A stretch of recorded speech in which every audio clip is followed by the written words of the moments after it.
Bismillahirrahmanirrahim. Today we have lecture number 13 of predicate logic of formal methods in software engineering. In the last lecture we studied the proposition logic. तो last lecture में हमने अपना proposition logic को discuss किया था, उसकी different जो case studies थी उनको डिस्कस किया था, उसकी डिफरेंट एग्जांपल्स को डिस्कस किया था। और हमने जो फॉर्मल मेथड्स में जिस तरह मैंने आपको स्टार्ट में बताया था कि इसमें थ्योरेटिकल से ज़्यादा मैथमेटिकल वर्क इन्वॉल्व है, क्योंकि जो फॉर्मल मेथड्स हैं, ठीक है, वो जिस तरह आप लोगों के बाकी कोर्सेज होते हैं, आपके पास जो सॉफ्टवेयर इंजीनियरिंग है, आपके पास जो सॉफ्टवेयर प्रोजेक्ट मैनेजमेंट है, आपके पास जो है टेस्टिंग का कोर्स है, क्वालिटी एश्योरेंस का कोर्स है, तो बाकी जितने भी डिफरेंट कोर्सेज होते हैं उन तमाम कोर्सेज के अंदर ज़्यादातर थ्योरेटिकल बेस्ड मॉडल्स को हम स्टडी कर रहे होते हैं। लेकिन फॉर्मल मेथड सॉफ्टवेयर इंजीनियरिंग का एक वाहिद ऐसा कोर्स है कि जिसमें आपकी mathematical induction, discrete mathematics, computational mathematics, numerical computing, automata, इस तरह की जितनी चीज़ें हैं वो सारी की सारी हम लोग जो है इन डिटेल डिस्कस करते हैं। तो फॉर्मल मेथड को हमने स्टार्ट किया था, उसमें डिफरेंट अभी तक हम अपने जो है इसके अल्हम्दुलिल्लाह जो 12 लेक्चर्स जो हैं वो अपने कंप्लीट कर चुके हैं। तो लास्ट जो हमारा लेक्चर था, लेक्चर नंबर 12 जो था, वो आपका जो है प्रोपोजिशनल लॉजिक के ऊपर था कि प्रोपोजिशन लॉजिक क्या होती है। उस पर हमने डिफरेंट लॉज देखे थे, डी मॉर्गन लॉज देखा था, और फिर हमने उसमें जो बेसिक फॉर्मल मेथड के रूल्स थे, ठीक है, एक्सियम्स देखे थे, ठीक है, फिर फिर आपके ट्रूथ टेबल देखे थे, ठीक है, फिर डिफरेंट सिंबल्स देखे थे, ठीक है, फिर हमने उनको जो है मैथमेटिकल जो है प्रूव भी करके देखा था। ये सारी चीज़ें हमने इसलिए की थी कि जब हमने लेक्चर नंबर 9 और 10 पढ़ा था उसमें काफ़ी एडवांस चीज़ें थी, और माइट भी आप में से बहुत से स्टूडेंट ऐसे होंगे जिन्होंने अभी तक जो ऑटोमेटा नहीं पढ़ा होगा या पास नहीं किया होगा, या बाज़ दफ़ा सम स्कीम ऑफ स्टडी में थ्रू ऑटोमेटा का कोर्स जो है वो जो डिज़ाइन नहीं किया जाता। तो दैट्स वाई ये सारी चीज़ें उसकी प्रीरेक्विजिट थी, और उसके बगैर हम अपने फॉर्मल मेथड्स को डिज़ाइन नहीं कर सकते थे।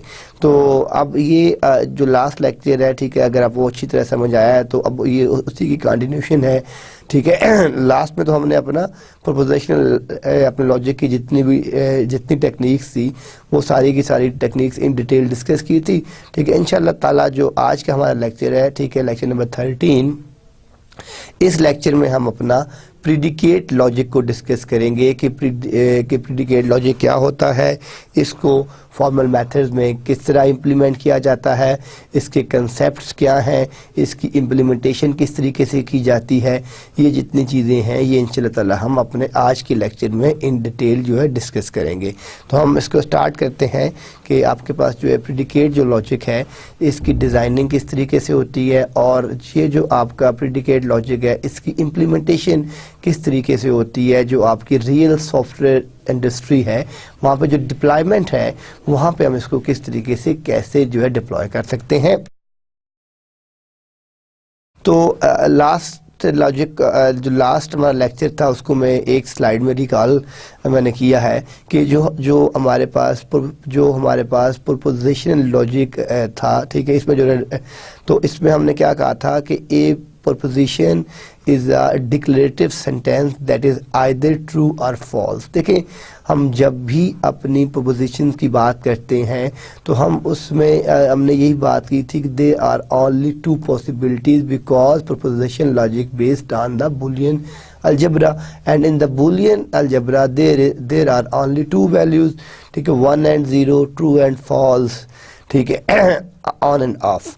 तो इसलिए जो हमारे पास प्रोपोजिशन है इसको हम एक डिक्लेरेटिव सेंटेंस भी कहते हैं समहाउ, ठीक है, जो हमें सिर्फ या तो हमारी जो सेंटेंस है, जो कंडीशन है, या उसको लेजिटिमेट कर देगा या इललेजिटिमेट कह देगा, ठीक है। लेजिटिमेट से क्या मुराद है कि वो उस कंडीशन को ट्रू कर देगा या वो उस कंडीशन को फॉल्स कर देगा।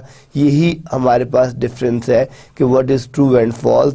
और फिर हमने ये देखा था कि एक compound proposition is the expression formed from proposition variables, example p, q, values true and false, and logical operators and are। ठीक है, देखिए जब आपके पास कंपाउंड होती हैं तो अब हमने जिस तरह इसमें अपनी बात कर रहे हैं, जो अपनी हम बेस के अंदर डिस्कस कर रहे हैं, हम ये डिस्कस कर रहे हैं कि जो हमारे पास जो है प्रपोजिशन है वो तो एक सिंपल सा डिक्लेरेटिव सेंटेंस है, ठीक है, या वो हमें वैल्यू या तो वो हमें अपने जो प्रोग्राम में वैल्यू रिटर्न करेगा ट्रू की, या हमें वो वैल्यू रिटर्न करेगा फॉल्स की। इसके अलावा थर्ड ऑप्शन कोई नहीं है हमारे पास। अब अगर हम इसी को जो लिंक अप करें अपने कंपाउंड जो आपके पास कंपाउंड प्रपोजिशंस होती हैं, या जो हमारे पास कंपाउंड प्रपोजिशन की डिप्लॉयमेंट होती है, तो यहाँ पे हम क्या बात करते हैं कि एक compound preposition is expression form from, यानी ये जो आपके पास जितने भी प्रपोजिशन वेरिएबल्स हैं वहीं से फॉर्म की जाती है, वहीं से डिज़ाइन की जाती है। फॉर एग्जांपल जिस तरह p है, q है, और इसमें जो हमारे पास वैल्यूज़ हैं वो ठीक है ट्रू है, फॉल्स है, t है, f है, और इसमें हम अपने डिफरेंट लॉजिकल ऑपरेटर्स यूज़ करते हैं। ये यूज़ करके सारे को हम क्या कहते हैं, प्रोपोजिशनल लॉजिक रेडक्स। ठीक है, ये जो रेडक्स है, ठीक है, ये कंपाउंड प्रोपोजिशन के साथ जो है प्रोपोजिशन वेरिएबल्स को कंबाइन करके और उनके साथ हम अपने जब लॉजिकल ऑपरेटर्स को लिंक करते हैं तो इसको हम अपना प्रोपोजिशन लॉजिक रेडक्स कहते हैं। और ये हमारा जो लास्ट का लेक्चर था उसमें हमने ये सारी चीज़ें इन डिटेल डिस्कस की थी, उसमें हमने लॉट ऑफ एग्जांपल्स के साथ उसको प्रूव किया था। ठीक है, डिफरेंट हमने केस स्टडीज़ देखी थी, हमने उसमें लेमास को भी देखा था, और जितनी भी प्रोपोजिशन लॉजिक की टर्मिनोलॉजी फॉर्मल मेथड्स में रिक्वायर्ड होती है वो सारी की सारी हमने इन डेप्थ डिस्कस की थी। इसमें हमारे पास एंड जो एलिमिनेशन है, ठीक है, अब हम इसको डिस्कस कर लेते हैं। And elimination and introduction. ठीक है, ये हमारे पास देयर आर टू पैरामीटर्स। एक पैरामीटर जो है वो एंड एलिमिनेशन का है, और जो सेकंड पैरामीटर है वो है एंड इंट्रोडक्शन का। ठीक है, तो हम इन दोनों को अभी देखते हैं कि इसमें डिफरेंसेस क्या है। कि let's us infer the truth of either of the conjuncts from the truth of a conjunctive sentence। ठीक है, for instance p and q, let us conclude both p and q are true। ठीक है, अब देखें जब भी हमने last time भी ये डिस्कस किया था कि एंड की कंडीशन जहाँ भी आप डिप्लॉयमेंट करेंगे वहाँ जितनी भी कंडीशंस हैं that should be true. For example अगर हम ट्रूथ टेबल की वैल्यूज देखते हैं और हमारे पास 2 बिट का ट्रूथ टेबल है लाइक 0 and 0, तो अब 2 बिट का मतलब है कि 2⁻²। ठीक है, तो देयर आर 4 पॉसिबल कम्बिनेशंस। ठीक है, 4 पॉसिबल कम्बिनेशंस कौन कौन से बनेंगे। 1 बनेगा 0 और 0, सेकंड आपका बनेगा 0 और 1। ठीक है, और फिर 1 0 और 1 1। लाइक हम ये कह रहे हैं कि p 0 है तो फिर q भी 0 होगा। अगर p 0 है तो q को हम 1 कर लेते हैं, अगर p को 1 कर लेते हैं तो q को 0 कर लेते हैं, या दोनों को ट्रू कर लेते हैं। अब हम जब यहाँ पे इसकी डिप्लॉयमेंट करते हैं, अगर हम कहते हैं कि वैल्यूज लेने के बाद हम p एंड q फाइंड करेंगे, तो जब जिस केस में p 0 होगा चाहे q 1 हो, आंसर शुड बी 0। जिस केस में q 1 हो, जिस केस में p 1 है q 0 है, या जिस केस में p 0 है और q 1 है, जहाँ पे कोई एक भी वैल्यू आपकी 0 है तो आंसर आपका 0 ही आएगा। और अगर p की वैल्यू भी हम 1 रखते हैं और q की वैल्यू भी 1 रखते हैं और फिर हम अपना एंड का ऑपरेशन इस पे अप्लाई करते हैं, तो फिर जो आपकी वैल्यू आएगी that will be true value. Like मैं अगर 1 and 1 कहता हूं तो आंसर विल बी 1। ठीक है, तो ये जो हमारे पास एलिमिनेशन है, ठीक है, p और q की जब हम इसको 1 1 करते हैं तो हम इसको इस मेथड से चेक कर सकते हैं। ठीक है, कि इन दोनों में से कौन सी वैल्यू किस तरीके से जो है आपकी जो ट्रू आती है।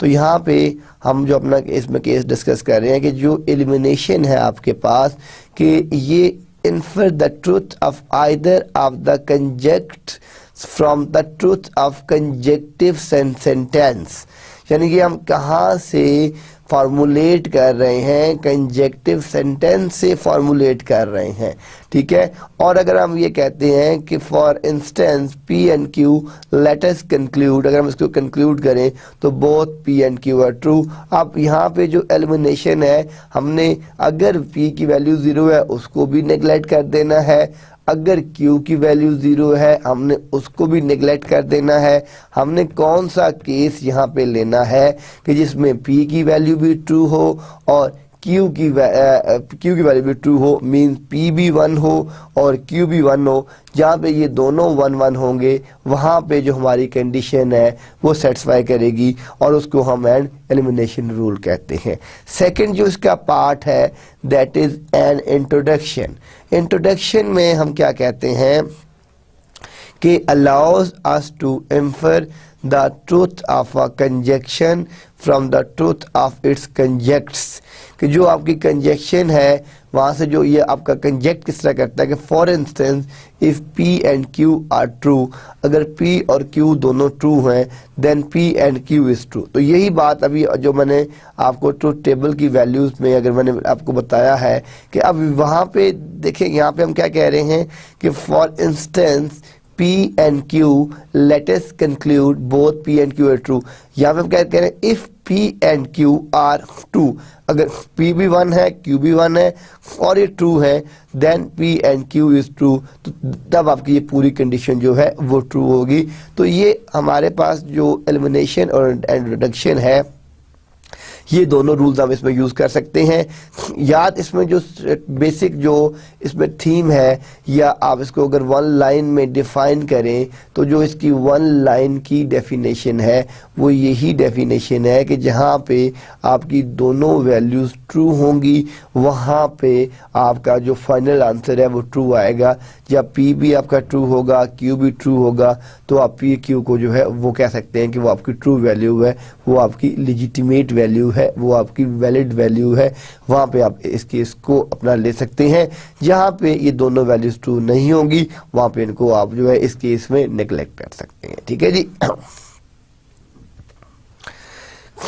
फिर हमने लास्ट टाइम अपनी टेटोलॉजी और कंट्रडिक्शन देखी थी। अब हमने उसमें क्या क्या चीज़ें देखी थी कि हमने ये कहा था कि जो आपकी टेटोलॉजी है, a tautology is a compound proposition that is always true. यानी अब ये कुछ ऐसी डेफिनेशन है कि जो आपको डेफिनेटली मेमोराइज भी करनी पड़ेगी, रूल्स को जहन में रखना पड़ेगा, क्योंकि बार बार हम जब अपना प्रोपोजिशन लॉजिक या प्रीडिकेट लॉजिक यूज़ करेंगे तो ये some certain predefined conditions हैं, ये some certain predefined rules हैं। ये जो आपकी प्री डिफाइंड कंडीशंस हैं या जो आपके लेजिटिमेट जो रूल्स हैं, प्री डिफाइंड वैलिडेट रूल्स हैं, जब तक आपको इन रूल्स का एग्जैक्टली आइडिया नहीं होगा आप इसकी डिप्लॉयमेंट नहीं कर सकते, आप इसको अप्लाई नहीं कर सकते। दैट्स वाई आप जब भी ये यूज़ करें तो आपको आइडिया हो कि बेसिक कंसेप्ट्स क्या हैं। तो जो हमारे पास फर्स्ट कंसेप्ट आता है, ठीक है, वो है टेटोलॉजी का। तो a tautology is a compound proposition that is always true. कि ये आपके पास पहली बात तो ये है कि ये एक कंपाउंड प्रोपोजिशन। अभी हमने अगर मैं बैक स्लाइड में जाऊं तो अभी हमने यहाँ पे क्या देखी थी कि कंपाउंड स्टेटमेंट हमने किसको कहा था कि आई थिंक इससे बैक पे कि एक compound proposition is the expression formed from prepositional variables P Q values T and F and logical operators. तो यानी आपके पास ये कहाँ से जनरेट होती है, इसका ओरिजिनेशन क्या है, ठीक है। इसकी जो ओरिजिनेशन है, जो इसकी जनरेशन है, वो हम कहाँ से ले रहे हैं कि हम क्या कह रहे हैं कि एक compound proposition is the expression formed from proposition variable जिसमें P की वैल्यूज हैं, ये T एंड F है और ये लॉजिकल ऑपरेटर के साथ लिंक्ड है। यहाँ पे भी हम यही बात कर रहे हैं कि जो आपकी टेटोलॉजी है ये एक कंपाउंड प्रोपोजिशन है जो हर कंडीशन में ट्रू होगी। फिर हम दूसरी बात ये कर रहे थे कि कंट्राडिक्शन की बात करते हैं कि जहाँ पे आपकी कंट्राडिक्शन है, ठीक है, a contradiction is a compound proposition that is always false, ठीक है। अब ये देखें, ये दो डिफरेंट कंसेप्ट्स हैं कि जहाँ पे हम बात करते हैं कि जहाँ पे हम अपनी बात कर रहे हैं, टैटोलॉजी की बात कर रहे हैं, तो टैटोलॉजी आपकी एक कंपाउंड प्रोपोजिशन है जो आपकी हमेशा ट्रू होगी, ठीक है जी। और यहाँ पे हम अपनी कंट्राडिक्शन की बात करते हैं, ये आपके पास एक कंपाउंड प्रोपोजिशन है दैट इज ऑलवेज फॉल्स। हम ये जब भी यूज़ करेंगे, इसका जो कंसेप्ट है, ठीक है, जिसका जो आंसर है वो हमेशा फॉल्स ही आएगा। तो यहाँ पे हमने यही बात की है कि जो टैटोलॉजी है वो ट्रू है और कंट्राडिक्शन इज अ ये भी देखें, दोनों इसमें अब कॉमन चीज़ क्या है कि टैटोलॉजी भी आपकी कंपाउंड है और कंट्राडिक्शन भी कंपाउंड है, लेकिन ये जब भी प्रोपोजिशन के साथ यूज होती है तो ये ट्रू कंडीशन के साथ यूज होती है, वन के साथ यूज होती है, ऑन कंडीशन के साथ यूज होती है। जबकि जो कंट्राडिक्शन है ये आपकी एक कंपाउंड प्रोपोजिशन है, ये जब भी यूज होती है ये आपकी फॉल्स के साथ यूज होती है, जीरो के साथ यूज होती है और ऑफ के साथ यूज होती है, लेकिन बोथ जो है वो कंपाउंड प्रोपोजिशन से ही बिलोंग करती हैं। नेक्स्ट है a contingency is neither a tautology nor a contradiction. अब जो आपकी कंटिजेंसी है ये थर्ड कंसेप्ट है कि टैटोलॉजी तो हमने कहा हमेशा ट्रू होगी, कंट्राडिक्शन हमने कहा फॉल्स होगी। कंटिजेंसी जो है ये ना ही टैटोलॉजी है ना ही कंट्राडिक्शन है, ठीक है। आप ये ध्यान में रखें कि ये ना ही ट्रू है ना ही फॉल्स है, तो ये क्या है फिर, ठीक है। ये भी हम देखते हैं कि ये क्या चीज़ है फिर आपकी कंटिजेंसी, तो ये किस तरह यूज होती है ये भी हम देखते हैं। ए compound proposition is satisfiable if there is at least one assignment of truth values to the variable that makes the statement true। अभी तक ये बड़ा इंपॉर्टेंट कंसेप्ट है, यहाँ इसको अंडरस्टैंड करने वाला पॉइंट है ये कि हम यहाँ पे क्या बात कर रहे हैं। हम ये कह रहे हैं कि एक compound proposition is satisfiable if there is at least one assignment of truth values to the variable that makes the statement true। जो उस स्टेटमेंट्स को ट्रू करेगा, उसको मेक करेगा ट्रू के लिए।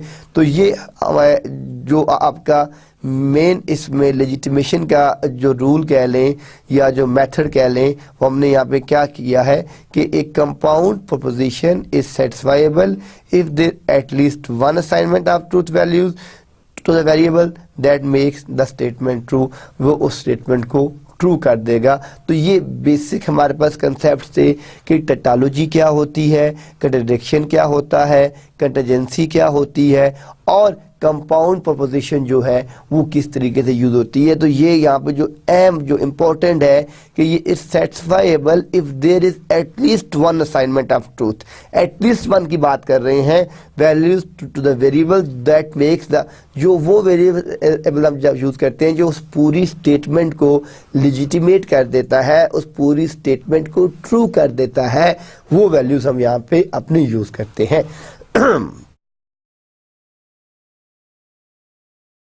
नेक्स्ट जो आपके पास इसकी एग्जांपल्स हैं, अब आप ये देखें, हमने कल सिंबल देखे थे, ये P है और ये आपके पास नॉट P है, ठीक है, और ये आपके पास P एंड नॉट P है और ये P ये आपके पास क्या है, P एंड नॉट P है। तो यहाँ पे आप ये देख रहे हैं कि जो P जब वैल्यू आपकी फर्स्ट जो वैल्यू है, P की जो वैल्यू है, हम जब अपने पास यहाँ पे P की वैल्यू ट्रू कर रहे हैं तो इसको ये नेगेट कैसे कर रहा है, क्योंकि नॉट है तो इसने वापस इसको क्या कर दिया, फॉल्स कर दिया।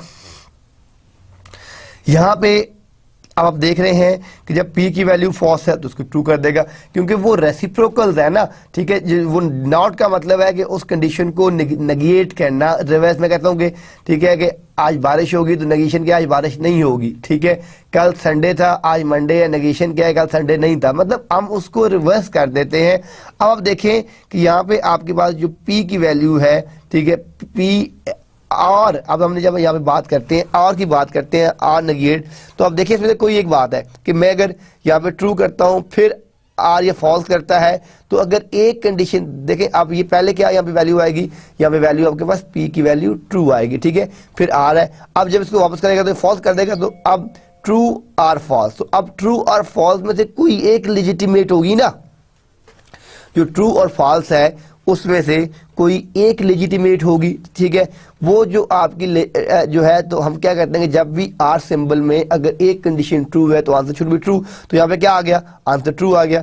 इसी तरीके से हम जब एंड की बात करते हैं कि पी, ठीक है, अगर आपकी वैल्यू जो है ट्रू थी, इसने उसको दोबारा फॉल्स किया, लेकिन एंड में दोनों कंडीशन सेम होनी चाहिए, तो दैट्स वाई आंसर आपके पास क्या आ गया, फॉल्स आ गया।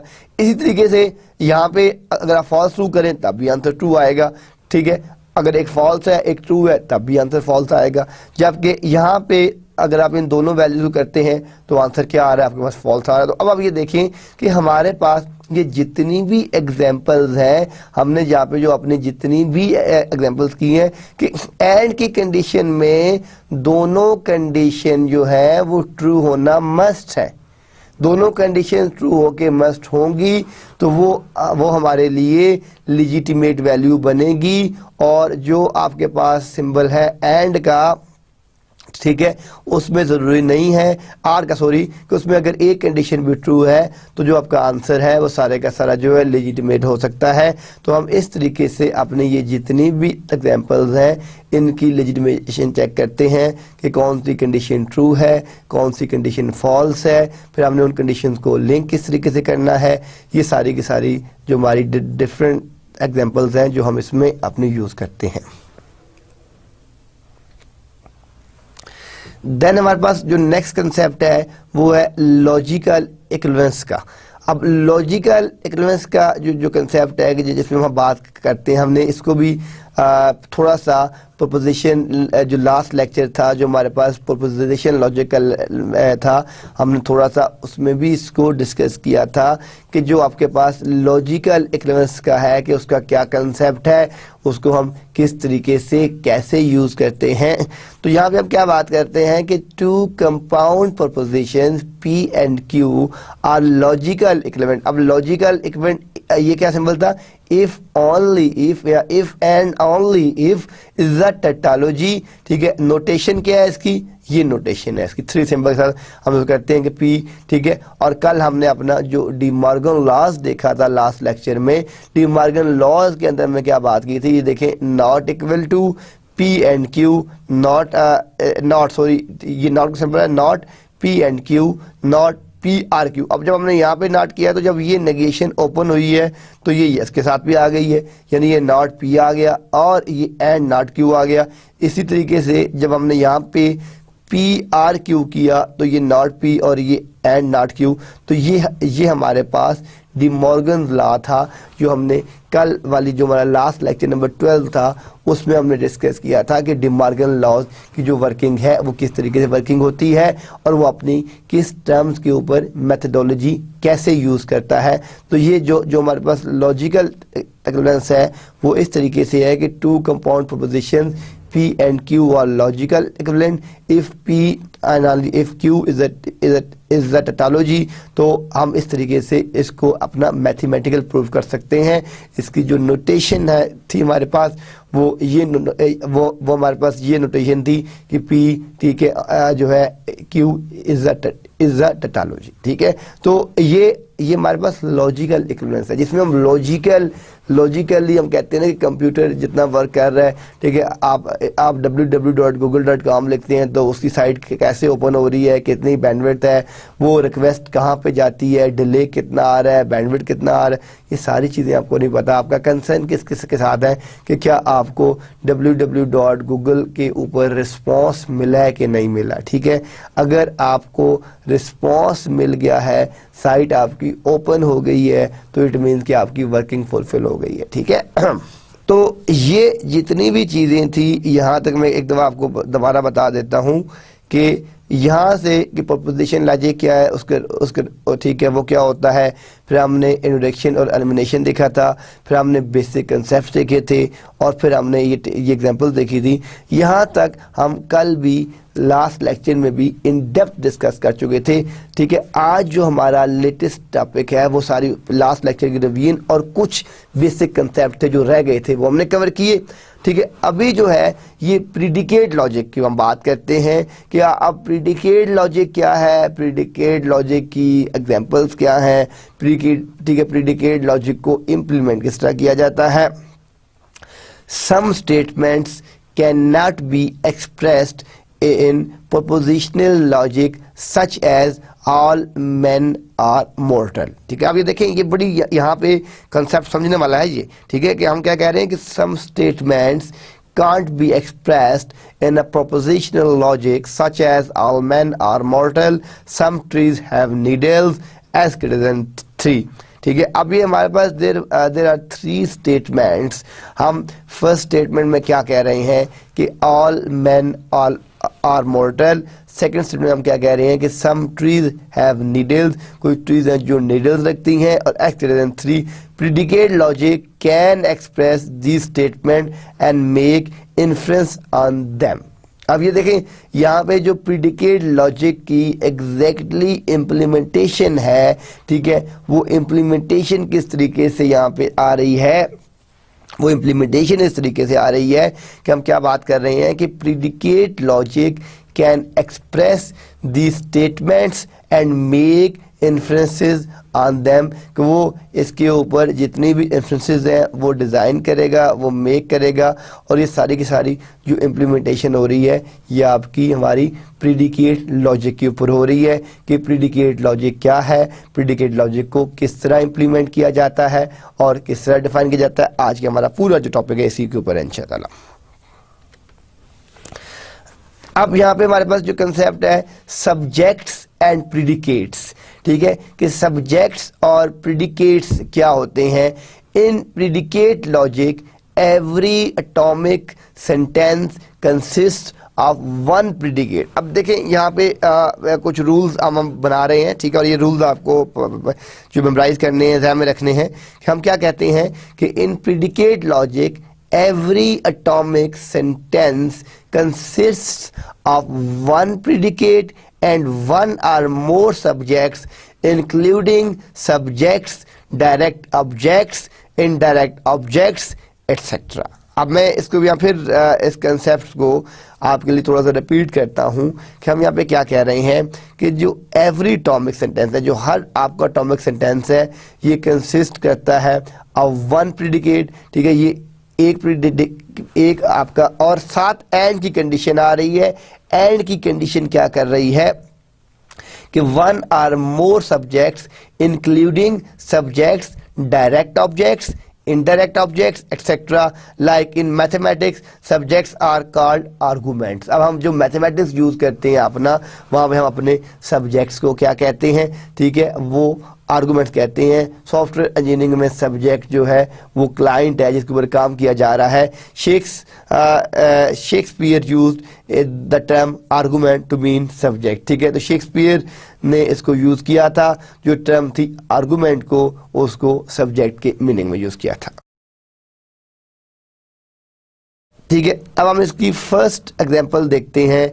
ये हमारे पास सब्जेक्ट है, ये हमारे पास प्रीडिकेट है।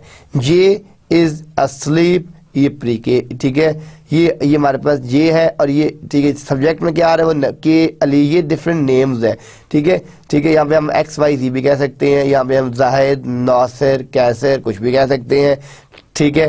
तो ये हमारे पास ये डिफरेंट सब्जेक्ट्स हैं, ठीक है। अब हमने यहाँ पे डिफरेंट नेम दिए हुए हैं, ये अली दिया हुआ है, ये के दिया हुआ है, ये जे दिया हुआ है, और ये हमारे पास डिफरेंट प्रीडिकेट्स आ रहे हैं इसके, ठीक है जी। तो जे इज अस्लीप, के is awake, Ali is a dog, ये ठीक है। अब ये जो है आप देख रहे हैं कि ये इसके साथ ये जो 3 हैं ये इसकी प्रीडिकेशंस आ रही हैं, ठीक है, ठीक है। इसमें हम कह रहे हैं कि ये आपका स्लीपिंग में है, ये आपका वेकिंग में है, और ये एक कुत्ते का नाम है डॉग, ठीक है, अली, ठीक है। तो अब ये डिफरेंट सब्जेक्ट क्या है और उसके साथ प्रीडिकेशन क्या है, ठीक है, कि जो आर्टिकल है, जो आर्गुमेंट है, उसके ऊपर उसकी प्रीडिकेशन क्या है। ये इसकी एक हम बेसिक जो एग्जांपल है हम ये कह सकते हैं।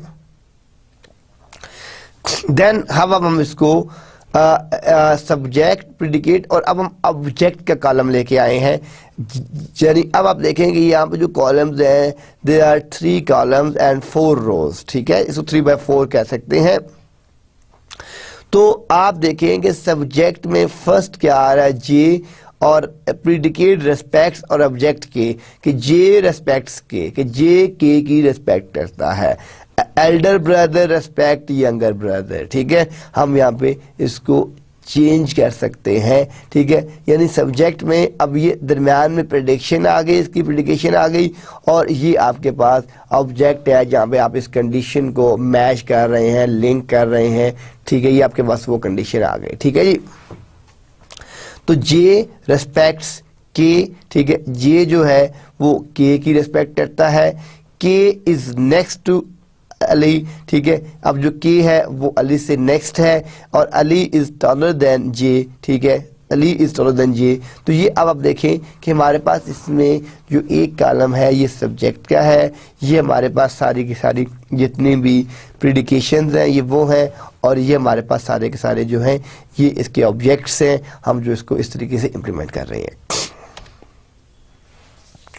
अब आप देखें जो है नेक्स्ट एग्जाम्पल में एक और कंसेप्ट आ रहा है, जिसमें आप देख रहे हैं कि सब्जेक्ट आ रहा है, प्रीडिकेट आ रहा है, डायरेक्ट ऑब्जेक्ट आ रहा है, और इनडायरेक्ट ऑब्जेक्ट आ रहा है, ठीक है। तो अब ये देखें कि सब्जेक्ट, प्रीडिकेट, डायरेक्ट ऑब्जेक्ट, और आपके पास इनडायरेक्ट ऑब्जेक्ट आ रहा है। तो यहाँ पे हम क्या कह रहे हैं, जो आपके पास सब्जेक्ट है इसमें क्या कह रहे हैं कि जे प्रीडिकेट में सोल्ड, डायरेक्ट ऑब्जेक्ट में अली टू के, ठीक है। अब आप देखें इसमें जो डायरेक्ट ऑब्जेक्ट है यहाँ पे ये क्या है आपके पास, ये अले है, के बॉट अले, यहाँ पे क्या है अले है, यहाँ पे ये सारे के सारे आपके डायरेक्ट ऑब्जेक्ट्स हैं, ठीक है। और जो इनडायरेक्ट ऑब्जेक्ट्स हैं, ठीक है, वो आपके पास सारे के सारे क्या हैं, के जे जे, ये आपके पास इनडायरेक्ट ऑब्जेक्ट्स हैं, और ये आपके पास डायरेक्ट ऑब्जेक्ट्स है। हम अब देखें कि सब्जेक्ट, प्रेडिकेट, ये आपकी थर्ड एग्जांपल है। तो there are lot of example, ठीक है, हम इसमें दे सकते हैं, कवर कर सकते हैं। अब मेन जो हमारा ऑब्जेक्टिव है कंसेप्ट क्लियर करना, कि आपको प्रेडिकेट लॉजिक का पता चल जाए, कंसेप्ट क्या है, इम्प्लीमेंटेशन क्या है, और उसकी रिक्वायरमेंट्स क्या है।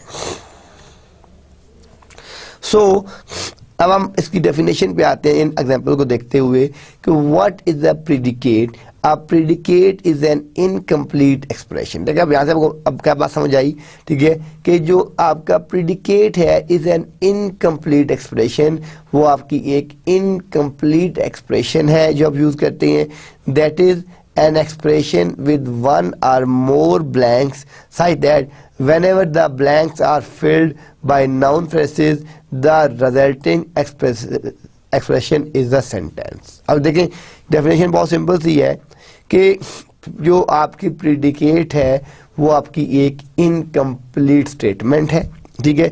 इसके साथ हम अपने डिफरेंट नाउन प्रोसेसेस को यूज़ करते हैं, और हम अपने डिफरेंट जो सेंटेंस, एक लेजिटिमेट सेंटेंस जनरेट करते हैं, उसको प्रीडिकेशंस कहते हैं, ठीक है। मैं फिर इसको एक दफ़ा आपके लिए रिपीट कर देता हूँ कि a predicate is an incomplete expression, ठीक है। That is an expression with one or more blanks such that whenever the blanks filled by noun phrases, the resulting expression। देखिए अब जब फिल करने के बाद जो चीज़ आ रही है उसको आप क्या कह रहे हैं, the resulting expression is a sentence। यानी जो आपके पास जो आपका रिजल्टिंग एक्सप्रेशन है वो आपका सेंटेंस है, ठीक है, ठीक है। इसलिए आपने ये चीज़ यहाँ पे ध्यान में रखनी है। अब देखें कि यहाँ पे आपके पास नाउन फ्रेज 1 है, ये आपके पास, ठीक है, ये आपके पास जो प्रीडिकेट है, ये नाउन फ्रेज 2 है, और ये सारे को आप क्या कह रहे हैं, सेंटेंस कह रहे हैं। तो ये सारे के सारा आपका एक लेजिटिमेट सेंटेंस कहलाएगा, कि जो आपका हम इसमें यूज़ कर रहे हैं, तो ये आपका एक लेजिटिमेट सेंटेंस है।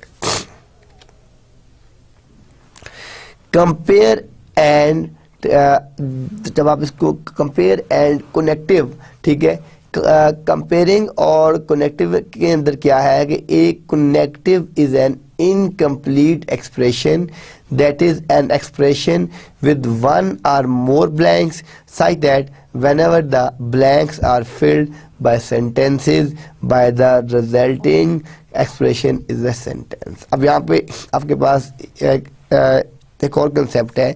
इस कंसेप्ट में क्या बात कर रहे हैं, हम ये कह रहे हैं कि एक connective is an incomplete expression, ठीक है, an expression with one or more blanks, ठीक है, जो one or more blank के साथ, such that whenever the blanks are filled, blanks जो filled होते हैं by sentences से, the resulting expression is a sentence, जो आपका फाइनली जो आपका रिजल्ट आएगा उसको हम क्या कहते हैं, वो आपकी एक एक्सप्रेशन स्टेटमेंट है, वो आपका एक लिंक स्टेटमेंट है।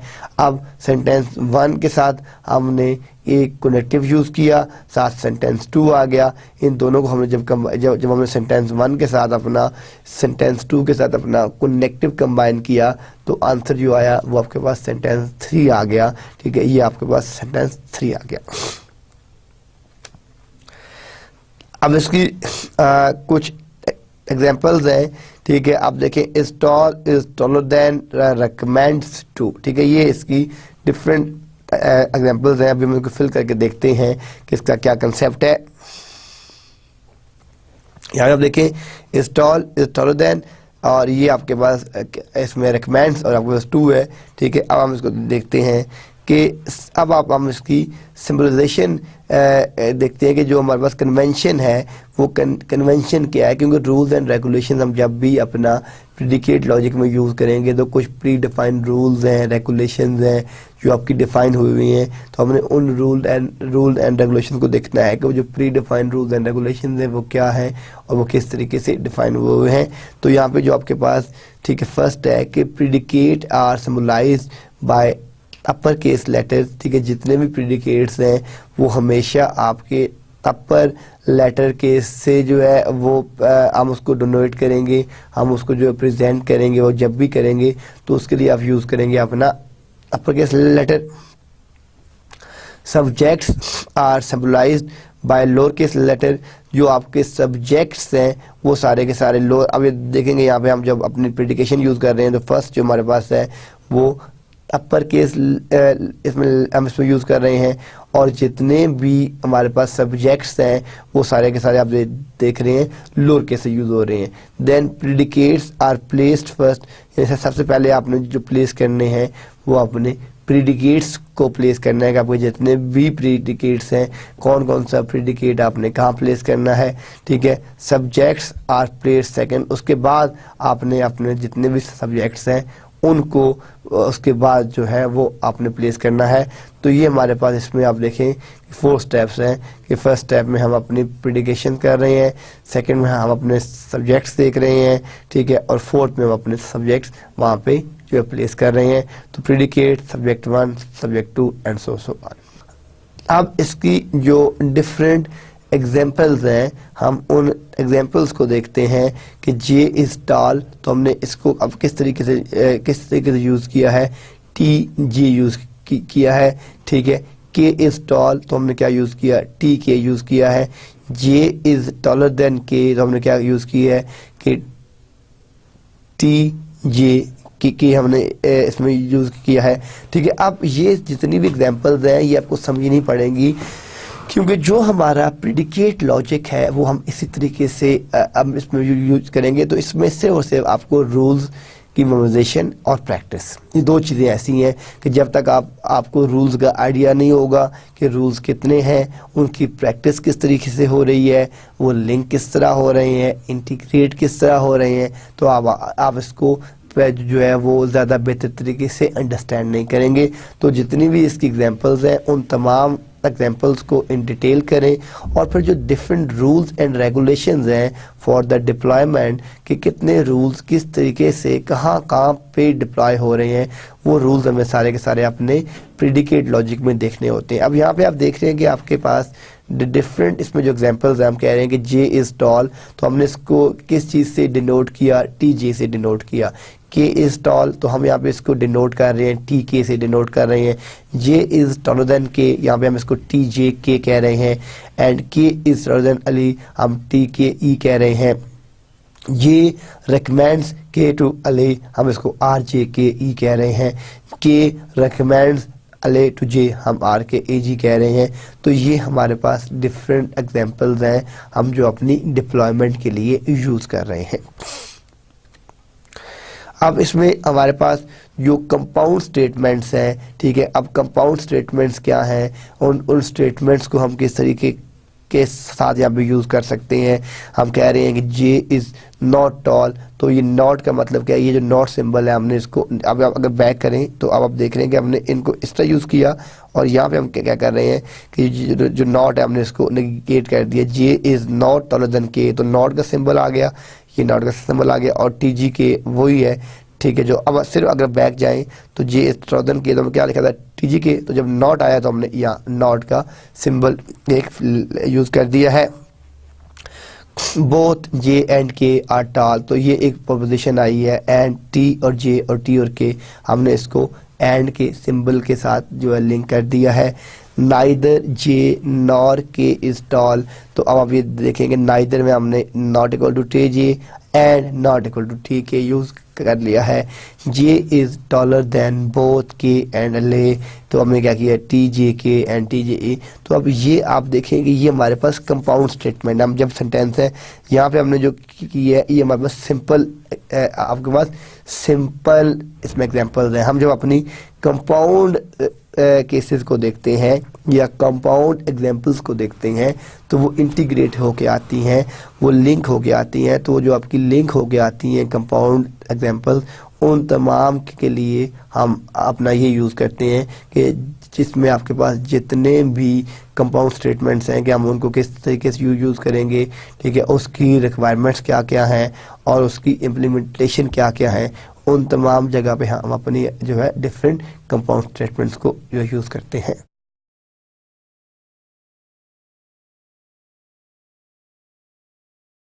देन आपके पास इसकी सेकंड एग्जांपल है कि कंपाउंड स्टेटमेंट्स 2 में है कि जे and K are married individually. देखिए अब हम यहाँ पे क्या बात कर रहे हैं कि जे और के आर मैरिड इंडिविजुअली, तो जे इज मैरिड एंड के, दूसरी ऑप्शन क्या है एंड के इज मैरिड, तो एम जे एंड एम के।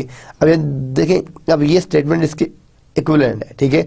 हम इस स्टेटमेंट को इस तरह भी कह सकते थे और इस तरह भी कह सकते थे, ये कंसेप्ट यहाँ पे समझने वाला है। हम यहाँ क्या बात कर रहे हैं कि जे and K are married individually, कि जे और के मैरिड है इंडिविजुअली, या जे इज मैरिड एंड के इज मैरिड, ठीक है, के भी मैरिड है जे मैरिड है। अब दोनों देखिए इसमें ये दोनों स्टेटमेंट्स एक दूसरे के इक्विवेलेंट हैं, ठीक है, कि हम बात जो कर रहे हैं बात हो ये एम जे एंड एम के, ठीक है। तो अब प्रिडिकेट लॉजिक को प्रिडिक्शन के लिए आपको क्विकली लॉजिक बनाना है, माइंड सेट करना है, अपनी एग्जांपल्स करनी है, तब आप डिफरेंट लॉजिक्स को इम्प्लीमेंट कर सकते हैं। लेकिन अगर आपकी प्रैक्टिस ही नहीं है, आपको रूल्स का आइडिया ही नहीं है, आपने रूल्स पढ़े ही नहीं है, आपने प्रैक्टिस ही नहीं की, तो फिर आप इसकी जो इम्प्लीमेंट करेंगे वो थोड़ी सी आपके लिए डिफिकल्ट हो जाएगी। सेकंड हम क्या कह रहे हैं, J and K are married to each other, ठीक है। अब अगर हम कहते हैं टू ईच अदर, अब देखें ये डिफरेंट स्टेटमेंट है। आर मैरिड ये इंडिविजुअली थी, जब इंडिविजुअली थी तो हमने क्या लिखा एम जे एंड एम के। अब देखें जब हम यहाँ पे बात यूज़ कर रहे हैं, इंडिविजुअल की बात कर रहे हैं, तो हमने यहाँ पे क्या राइट किया एम जे एंड एम के राइट किया, ठीक है। और जब हम बात कर रहे हैं एक साथ की बात करते हैं, हम क्या कह रहे हैं J and K are married to each other, तो हम यहाँ पे क्या कह रहे हैं एम जे के कह रहे हैं, ठीक है। और ये सिंबल एंड का है और ये आर मैरिड का है, तो ये हमारे पास एक कंपाउंड स्टेटमेंट की एग्जांपल थी कि अगर आपके पास कंपाउंड स्टेटमेंट एग्जांपल है तो आप उसको किस तरीके से कर सकते हैं। फिर नेक्स्ट जो हमारे पास आता है कंसेप्ट आता है वो आता है क्वांटिफायर्स का आता है कि quantifiers are linguistic expressions denoting quantifiers are linguistic expressions denoting quantity. अब ये आपकी क्वांटिटी को डिनोट कर रही होती है, हम ये भी कह सकते हैं एक्सप्रेशन शोइंग क्वांटिटी, आपकी क्वांटिटी को शो कर रही होती है, डिनोट कर रही होती है। तो डिनोटिंग के अंदर जो है वो आपके पास क्या होती है, आप देखें आपकी डिफरेंट एग्जांपल्स हम देख रहे हैं यहाँ पे, every, all, any, each, both, either, some, most, many, several, few, no, neither, at least one, at least two, या तो एटलीस्ट वन होगा, at least two, etcetera, at most one, at most two. देखिए अब एटलीस्ट वन है या एटलीस्ट टू है, ठीक है, या हम क्या कह रहे हैं एटमोस्ट वन या एटमोस्ट टू कह रहे हैं हम, ठीक है, या हम इसको इस तरीके से कहते हैं, या एग्जैक्टली वन कहते हैं या एग्जैक्टली टू कहते हैं। तो ये हमारे पास डिफरेंट टर्मिनोलॉजीज हैं। ये हमारे क्वांटिफायर्स हैं, ठीक, क्वांटिटी के लिए हम यूज़ करते हैं और ये हम यूज़ करते हैं अपनी लिंग्विस्टिक एक्सप्रेशंस के लिए। हमारे पास जितनी भी लिंग्विस्टिक एक्सप्रेशंस होती हैं उन तमाम में हम इसको यूज़ करते हैं। अब क्वांटिफायर्स को हम कंटिन्यू कर रहे हैं। Quantifiers combine common nouns and verb phrases to form sentences. Predicate logic treats both common nouns and verb phrases as predicates. अब इसमें एग्जांपल्स क्या क्या हैं? एवरी सीनियर इज हैप्पी, ठीक है। अब ये कुछ हमारे पास प्रेडिकेट जो लॉजिक्स है वो ये बोथ कॉमन नाउन और वर्ब हमारे पास जितनी भी फ्रेजेस हैं उन तमाम को यूज़ करते हैं। अब हम यहाँ क्या बात कर रहे हैं कि एवरी सीनियर इज़ हैप्पी, कि जो हर सीनियर आदमी है वो हैप्पी है।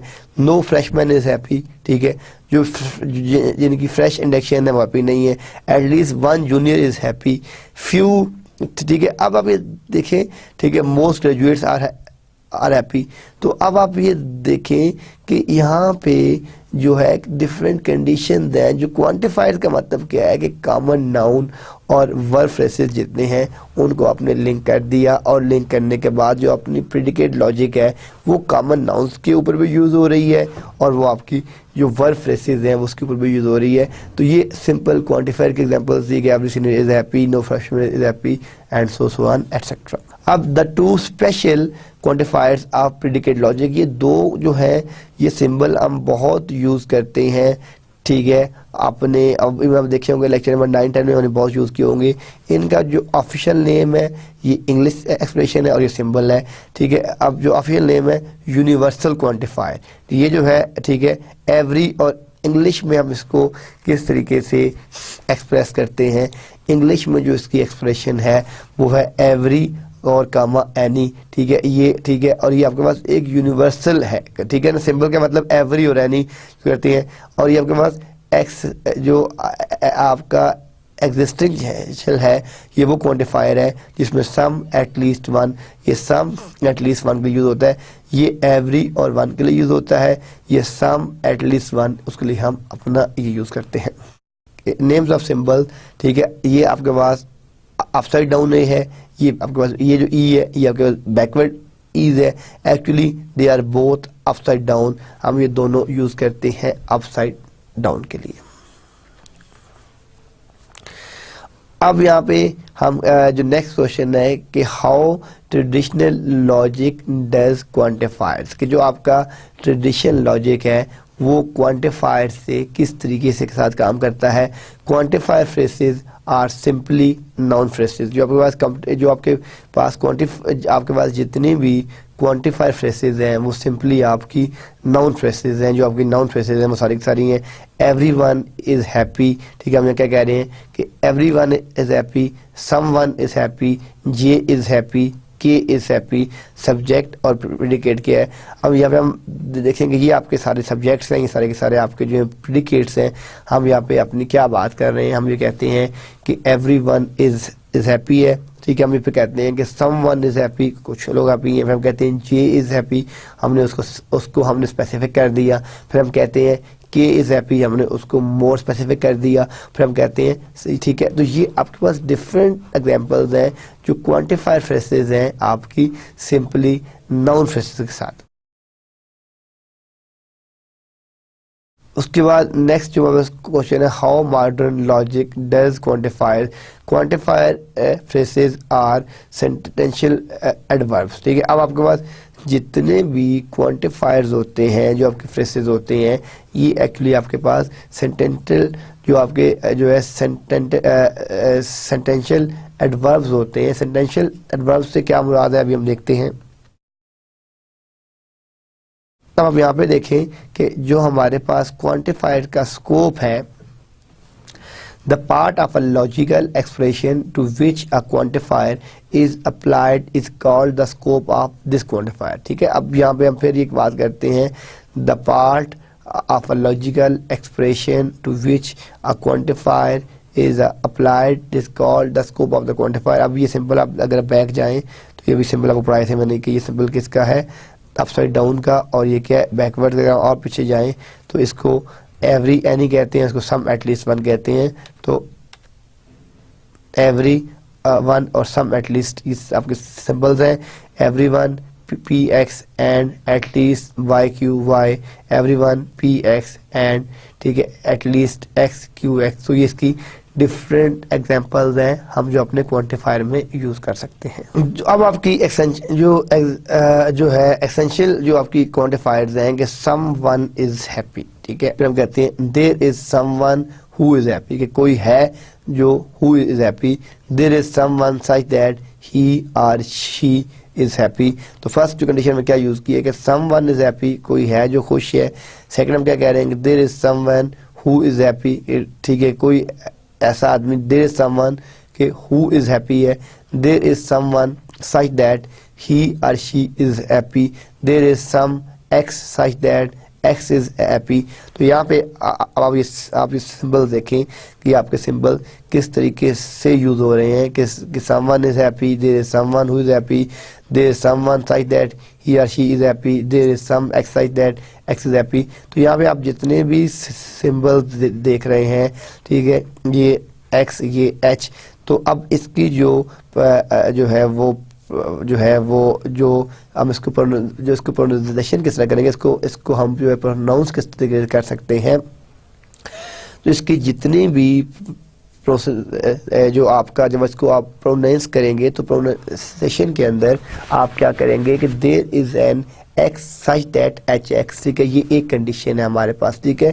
तो अब यहाँ पे आप देखेंगे हमारे पास बहुत से एग्जिस्टिंग क्वांटिफायर्स हैं, हम इन क्वांटिफायर्स को यूज कर रहे हैं और क्वांटिफायर्स के अंदर हमने इसमें यहाँ पे देख दिया कि हमारे पास लेजिटिमेट कौन सी हैं और इललेजिटिमेट कौन सी हैं। फिर हम आप देखते हैं कि ये हमारे पास यूनिवर्सल क्वांटिफायर्स हैं, ठीक है। यूनिवर्सल क्वांटिफायर्स के अंदर हम क्या बात करते हैं कि एवरीवन इज हैप्पी, ठीक है। फर्स्ट हम यहाँ स्टेटमेंट क्या कह रहे हैं कि everyone is happy, everyone is such that he और शी इज हैप्पी, ठीक है। नेक्स्ट हम कह रहे हैं कि whoever you are happy, ठीक है, अब तुम जो भी हो बट आप खुश हो। No matter who you are happy, इससे कोई हमें इससे कोई डिपेंड नहीं करता कि आप कौन हो, क्या करते हो, कहाँ रहते हो, ठीक है, बट यू आर हैप्पी, ठीक है। No matter who x is happy. तो अब देखें कि हमारे पास कुछ यूनिवर्सल क्वांटिफायर्स हैं, हम जो यूनिवर्सल क्वांटिफायर यूज कर रहे हैं, हम क्या कह रहे हैं, everyone is happy, everyone is such that he और she is happy, whoever you are, कोई ठीक है, no matter who you are, no matter who X. तो ये तमाम चीज़ें डिपेंड नहीं करती और यहाँ पे हम इसको किस तरीके से प्रोनाउंस करते हैं, for any x H X. तो ये हमारे पास इस सारे को हम इस एक सिंगल स्टेटमेंट से जो है वो अपना प्रोनाउंस कर सकते हैं, ठीक है। ये हमारे पास प्रोनाउंसिएशन का जो रूल्स हैं, रेगुलेशन हैं, ये वो रूल्स एंड रेगुलेशन हैं। अब हम इन्हीं क्वांटिफायर्स को नेगेटिंग की बात करते हैं कि हम जब इन तमाम क्वांटिफायर्स को नेगेट करते हैं तो मॉडर्न लॉजिक टेक्स, ठीक है, टू मीन एटलीस्ट। अब इसको हमने क्या कहा था, इस सिंबल को at least one condition should be true, which means one or more, which means 1 or 2 or 3 or if a counting number is not one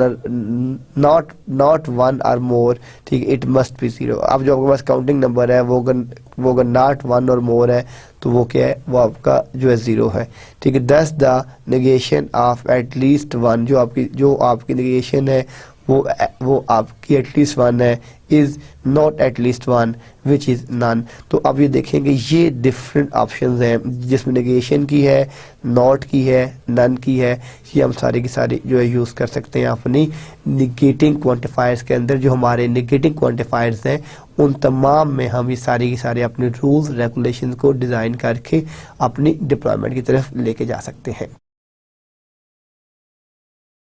then हमारे पास नेगेटिव, ठीक है, एक्जिस्टेंशियल क्वांटिफायर्स हैं।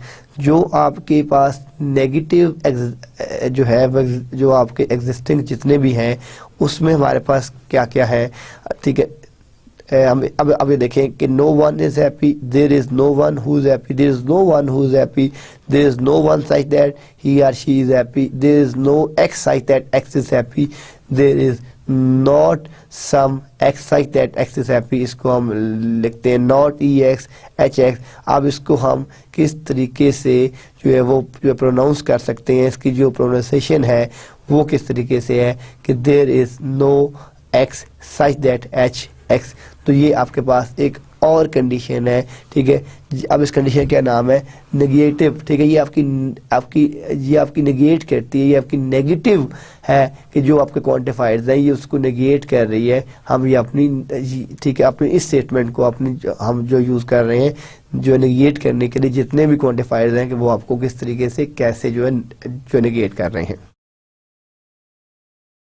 देन आपके पास जो नेगेटिव यूनिवर्सल क्वांटिफायर्स हैं, जो आपके पास नेगेटिव यूनिवर्सल क्वांटिफायर्स हैं, नॉट एवरीवन इज हैप्पी, ठीक है। हम यहाँ पे हम बात करते हैं not everyone is such that he slash she is H, ठीक है। ये आपके पास सेकंड कंडीशन है कि not everyone is such that he और she is H. It is not true that whoever you are H. कहते हैं ये ट्रू नहीं है कि बट यू आर एच, आप एच हो। It is not true that no matter who you are H, ठीक है। It is not true that no matter who x is H, ठीक है। नॉट इक्वल टू, ठीक है, एक्स एच एक्स। अब इसको हम किस तरीके से जो प्रोनाउंसिएशन करेंगे, नॉट फॉर एनी, ये देखें अब हम क्या कह रहे हैं, not for any x H x. हम इसको किस तरीके से लिख रहे हैं, not for any H x x.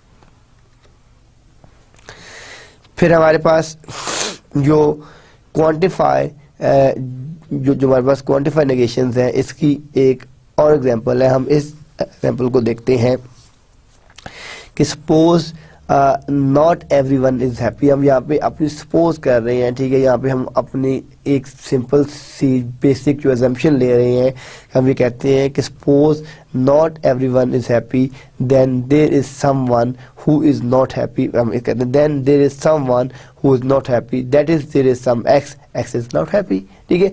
अब देखें कि हम इसकी मैथमेटिकल जनरलाइज इक्वेशन बना रहे हैं। The converse argument is also valid, ठीक है। अब आप देखेंगे यहाँ पे, अगर आप देखें इस पूरी कंडीशन को अगर आप यहाँ पे अंडरस्टैंड करने की कोशिश करें तो हम यानी हमने इसकी जो हम फर्स्ट यहाँ पे अपने जो नेगेशन कर रहे हैं, हम क्या कह रहे हैं कि suppose not everyone is happy, there is someone who is not happy, ठीक है। अब पहले हमने यहाँ पे क्या सपोज किया, हम ये सिंपल कह रहे हैं कि not everyone is happy then there is someone who is not happy, not everyone is happy, ठीक है। There is someone who is not happy, और अगर हम इसको नेगेट करेंगे देयर सम एक्स, एक एक्स है and X is not happy, ठीक है। तो हम अपनी इन कंडीशन से अपने इन, अब ये जो हमारे पास आर्गुमेंट्स बने हैं ये हमारे पास कन्वर्स आर्गुमेंट बने हैं। हम इसको कन्वर्स आर्गुमेंट भी कह सकते हैं, और ये एक वैलिड और लेजिटिमेट आर्गुमेंट है हम जो इसमें जो है यूज कर सकते हैं। अब नेक्स्ट जो हमारे पास है वो जो सेकंड जो एग्जांपल है वो हमारे पास क्वांटिफाई ने आपकी जो है वो क्वांटिफाई नेगेशन जो टू है, इसमें हम क्या बात करते हैं कि suppose no one is happy, ठीक है, then no matter who you are and you are not happy, no matter who. अब अगर हम पिछली स्लाइड में जाएं, सॉरी, हम अगर यहाँ पे जाएं तो हम यहाँ पे क्या कह रहे थे कि यहाँ पे जो हमारे पास इसकी एग्जांपल थी वो क्या थी कि not everyone is happy, there is someone who is not happy, there is some X and X is not happy. ये आपके, और इसको हमने क्या कहा था कि ये हमारे पास एक कन्वर्स आर्गुमेंट है। अगर हम इसी को यहाँ पे देखें तो हम यहाँ पे क्या कहते हैं कि अब आप इसके दूसरा केस क्या है कि नो वन इज हैप्पी, ठीक है। यहाँ पे हमने क्या बात की कि no matter who x is not happy. अब यहाँ पे अगर हम पिछली साइड में जाएं तो हमने क्या है there is some x is not happy, लेकिन यहाँ पे हम क्या कह रहे हैं कि no matter who x is, X कौन है, एक्स इज नॉट हैप्पी। हमें ये नहीं पता एक्स कौन है, ये हमारे पास एक और कन्वर्स आर्गुमेंट है। तो why is predicate logic useful. अब यहाँ पे जो क्वेश्चन जनरेट होता है कि why predicate logic is useful. अगर हम इन दोनों कंडीशन को देखें यहाँ पे कि आप ये देख रहे हैं कि ये क्वांटिफाई नेगेशन है और ये अब देखें कैन, या मैं फिर इसके लिए वापस आया हूँ कि यहाँ पे कंसेप्ट समझने की ज़रूरत है। हमें यहाँ पे सिर्फ इतनी बात कर रहे हैं कि is happy there is someone, तो हमने इसको जनरलाइज किस तरह किया, there some x is not happy. लेकिन अगली केस हम क्या कहते हैं कि no matter who x is, हमें इससे कंसर्न नहीं है कि एक्स कौन है, लेकिन एक्स इज नॉट हैप्पी, जो एक्स है वो हैप्पी नहीं है। ठीक है, तो ये देखें अब हम इसी नेगेशन को क्वांटिफाइंग के अंदर यूज़ करते हैं, तो ये हमारे पास डिफरेंट केसेस है। इन केसेस को अगर हम देखें तो अब हम इस आज का जो हमारा पूरा लेक्चर है, अगर हम इसकी समरी देखें कि why is predicate logic useful, कि आपके पास प्रेडिकेट लॉजिक क्यों यूजफुल है formal method in software engineering में, कि वेरीफाइंग प्रोग्राम करेक्टनेस गिवन, कि आप अपने जितने भी आपके जो प्रोग्राम्स हैं उनको वेरीफाई कर सकते हैं। अब आप ये देखें, if x less than 0 x is not, ठीक है, is equal to -x colon what is true before called precondition. अब देखें इससे पहले जो आपकी बात है कि इससे पहले क्या ट्रू है, हम क्या बात कर रहे हैं कि व्हाट इज ट्रू बिफोर, इससे पहले क्या ट्रू है, ये आपकी कॉल्ड प्री कंडीशन, ये आपके पास एक प्री कंडीशन है।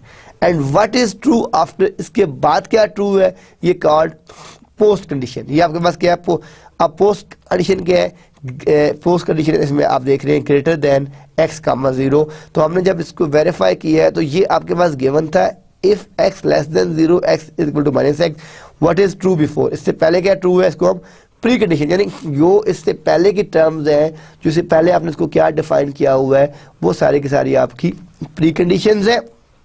इसके बाद जो आप कहते हैं कि व्हाट इज ट्रू आफ्टर, जो उसके बाद है वो सारी की सारी आपकी पोस्ट कंडीशंस है, लाइक ग्रेटर देन x, 0। तो यहाँ पे हम आप इसको सिस्टम स्पेसिफिकेशन में जो है यूज़ कर सकते हैं। Example, every mail message larger than 1 megabyte will be compressed. ठीक है, अब हमने देखें जो हम अपनी हम अपनी जो है डेली रूटीन में जितनी मेल सेंड करते हैं, तो हम उसमें हम क्या यहाँ पे इसको हम अपने सिस्टम के लिए एक स्पेसिफिकेशन जो है एक रूल डिफाइन कर रहे हैं। वो रूल क्या है कि एवरी मेल मैसेज, ये आपका हर जो मेल मैसेज है वो larger than 1 megabyte will be compressed. अगर जितने भी आप जो मेल सेंड करेंगे, अगर वो 1 मेगाबाइट से बड़ा होगा तो वो कंप्रेस होकर सेंड होगा, अगर इससे बड़ा नहीं होगा तो वो आपका नॉर्मल मैसेज ही चला जाएगा।